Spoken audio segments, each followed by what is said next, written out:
Hi guys, ito na yung saba na binili ko kanina sa palengke at binalot ko na siya. Oops, may naka-extrang langgam. Mag-high vlog din itong langgam, makikisali sa vlog. So ayan na, wala na yung langgam.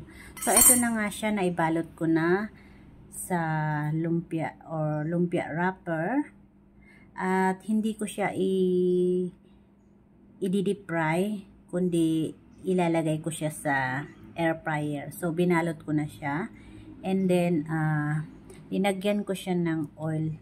Yan, hinaplasan ko ng oil and then ilalagay natin dito guys at i-on natin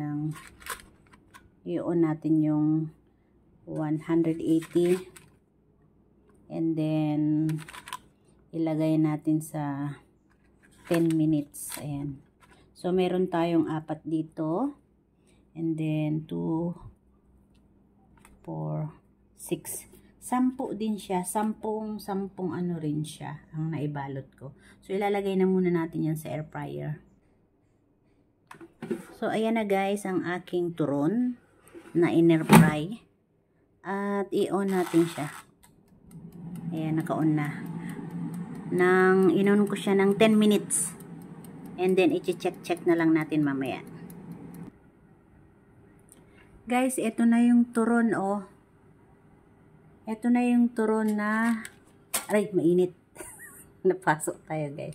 Ito na yung turon na linagay ko sa air fryer. Pwede lang pala siya. 10 minutes, 10 minutes. 10 minutes sa kabila, and then 10 minutes ulit sa kabila.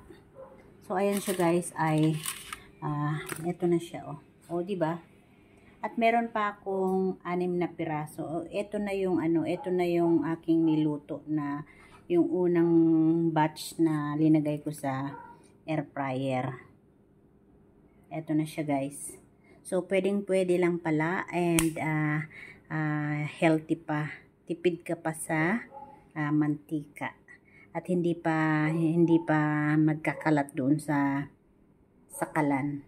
So, ayan lang guys, ang aking mai-share, ang aming turon ng aking kasama. Bye everyone! Thanks for watching!